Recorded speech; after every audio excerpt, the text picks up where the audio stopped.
I went in as an orange belt, and that's when it really opened my eyes to what we really do here. It's not just self-defense, not just punching and kicking. It's about life skills, helping others achieve their goals, whether it's fitness or self-defense or just something fun to do, helping them achieve their goals, and that's more what we do here.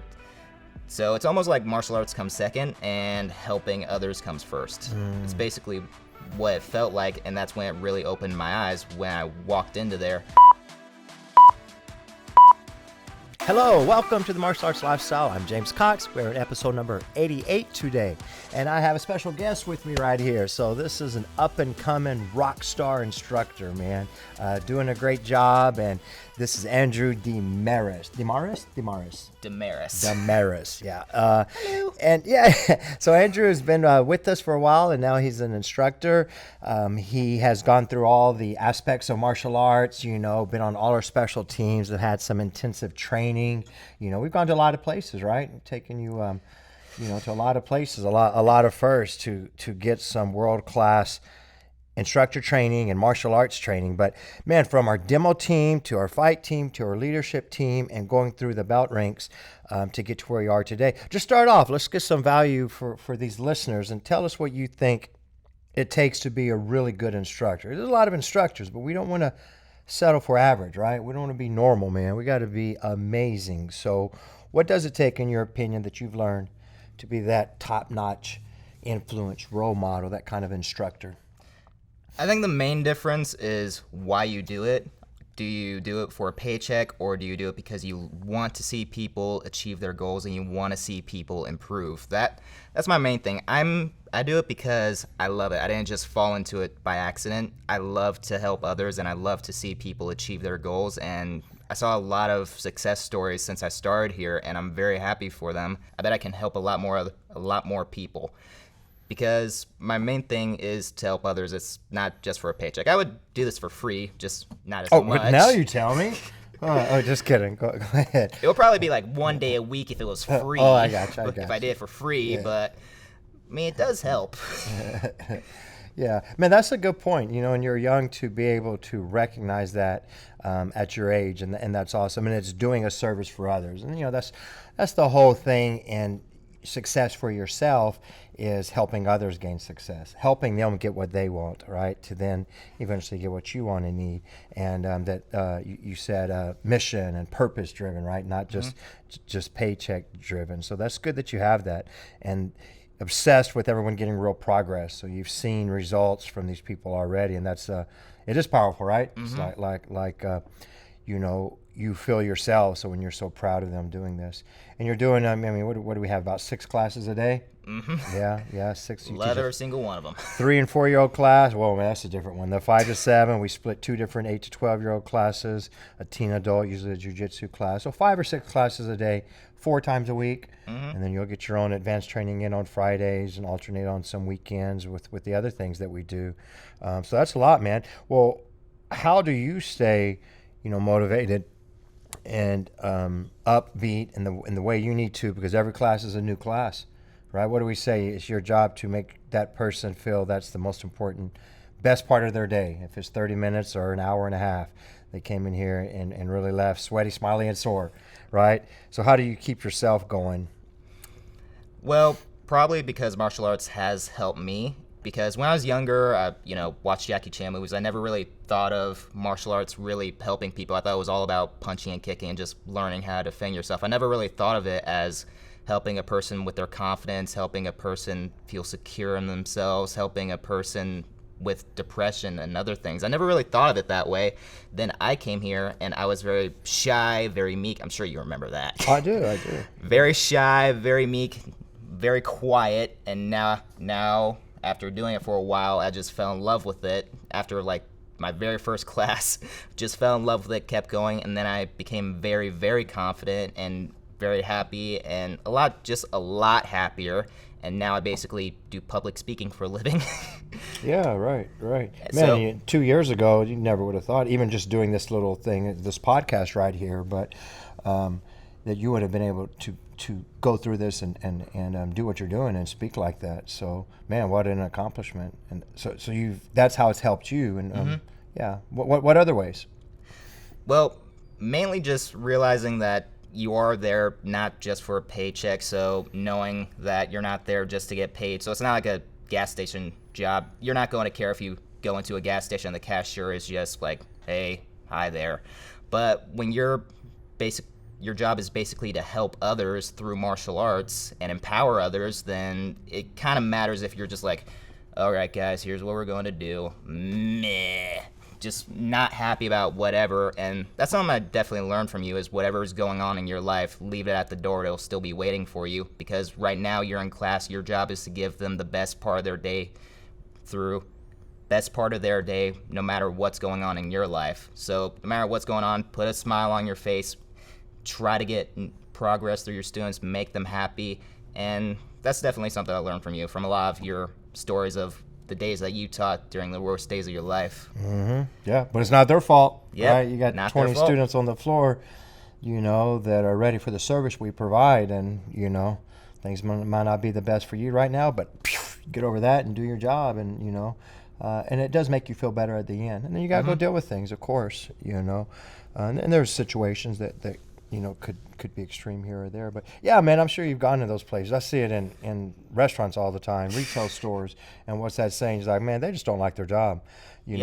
Customer service can be pretty bad at times. And you can tell when they're there just to get a check. The same people that are staring at the clock and have no, emotion in what they're doing, are not trying to do anything to really sell that business and have retention and growth, and want you to come back to see them, man.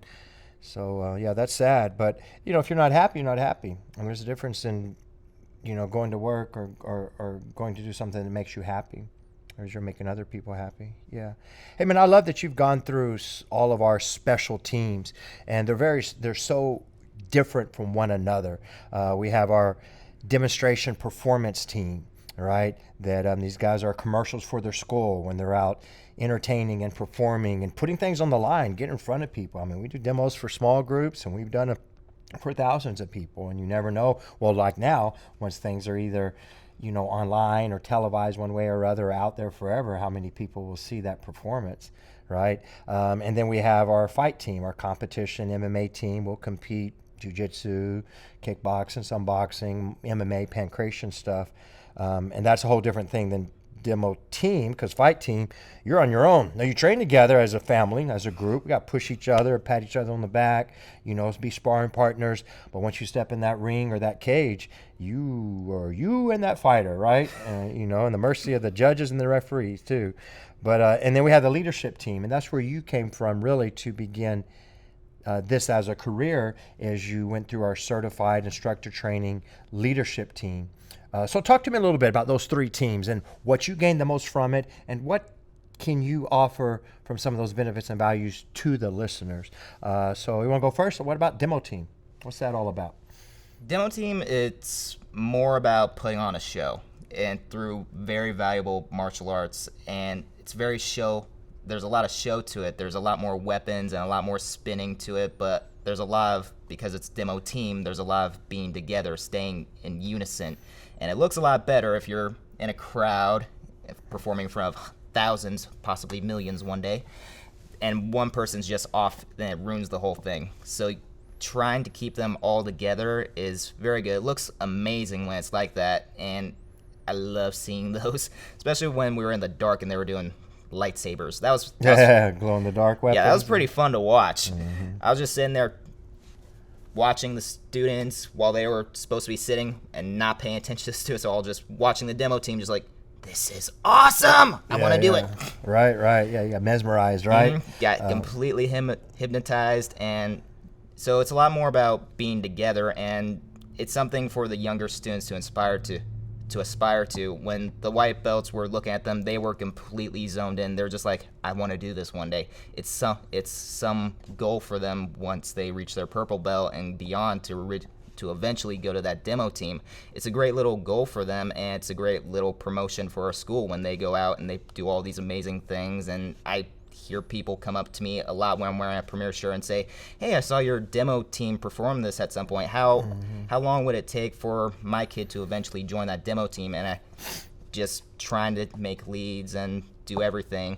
And So I really love the demo team. It's very fun to watch and very fun to be a part of. Yeah, and the people, I mean, yourself and the other people you see are getting a lot out of it because of that teamwork, right? Mm-hmm. You know, the teamwork and staying together and working together and performing and, you know, good or bad, right? The show must go on because there's going to be mistakes. But that's going to help them be a little more animated, a little more social, a little more out there in life when they need to step up things, right? So to be part of a tribe or a group, if it's a sports team or, you know, martial arts special elite group, is helpful in many ways. Yeah. So you like doing the demos and being a part of the kids getting out there? Yeah. So I love watching the demos. I've been in 2. The first one went awesome. The second one with Pete the Dragon.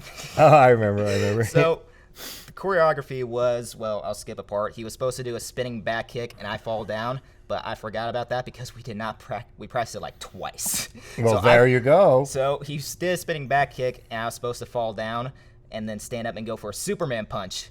That didn't happen. I forgot about the spinning back kick, and I just went right for the Superman punch as he did a spinning back kick, and we both just fell down. And it's live, so you couldn't go cut. Let's take 2 and try this again. It's like, oh, you got to find a way or make a way. Now you cover it up, right? Yep. Nothing happened. This is what we meant to do. But the lesson is, of course, Practice. practice. All right, talk to us about the fight team, competitors. You know, should people compete? We got our group of fighters that are pretty active. You know, I keep a smaller competition fight team than back in the day because it's a special group of people that are, you know, ready to get out there and do that. And it's full contact fighting for the most part. So you've done some of that. You've done some of the events and traveled and sparred with different people at different levels, some higher levels. You've sparred with some you know, top pros and, you know, some beginner amateurs and things like that. But kickboxing's come a long ways too, man. It was kind of funny. A side note there. I know you started off, you're more all about jiu-jitsu. It seems like you flipped switches where now you're more about kickboxing. I was always more of a striker, but I started doing jiu-jitsu 4 times a week because I knew I was so bad at it. Okay, all right. So that's why I was like, okay, I need to fix this because I'm just getting, people are just sitting on me and I can't do anything. So I need to fix this. So I just started going 4 times a week, and then I got a lot better, and now I'm all slippery like a little octopus. Slippery, yeah. It's hard to grab somebody slippery. So you were self-aware enough to see what your strengths and weaknesses were and to put the time in there. That's good, man. That's what it's about. All right, well, what about fight team, the different benefits and value? What's unique about the fight team? That there's a lot more competition to it. There's real fights. So there's not a lot of competition when you're sparring. At least there shouldn't be. You shouldn't be trying to knock the other person out or try to make them quit and say, okay, I'm done. I've had enough. But when there's actual fights, you're going up against people who you probably never met before. You've never trained with them, so you're probably not comfortable with them. You probably don't know how they're fighting very well. So it's a real competition of, well, full contact, let's do this. And most of the time in sparring, you're not going full contact because you don't want to hurt your partners and you don't want to run anybody off. But the fight team, they do a much higher level of training, and they go a lot harder. So it prepares them a lot better for that competition, and a little competition for everybody. I feel like everybody should compete. That's why you have that 1-year tournament, inter-school tournament every little bit, because competition is good for us. It kind of motivates us to train a little bit harder when you get a little bit lazier, when you know that, well, if you don't train very hard, you might get hurt. So it's a little fire under somebody's booty. Yeah, it gives us some incentive to do a little bit of extra. It teaches you to learn a lot about yourself as well, you know, how to win and how to lose, which, you know, some people have a hard time with that, and how to accept that as a learning experience. And it's just good for them because competing will make you a better martial artist, and that's why I want to do it so bad, because I know it will make me a better martial artist, and I know it'll make me a better teacher too. That's why I want to do it so bad. Yeah, it's going to help you climb the ladder, you know, to the next level, just to up your game there a little bit. So yeah, I think everyone should compete some. For some reason, you don't have to make it a full-time thing year-round. That's for a certain group. But competing in the fight team, you see these guys a little rougher and tougher, right? Yeah. But isn't it funny that they're really nice, kind, good people, you know, respectful, good martial artists? Because I think you get to a point where you don't feel the need that you have to prove yourself to others. So to be a good fighter, as in a martial arts, man, you should be a good person. You should be humble, empathetic, helpful. You should be one of the top leaders. You don't have to go around, beating people up just because you can. It's usually the last thing, Thank God, because there's some people that could really do some damage. But they have nothing to prove. They have nothing to prove.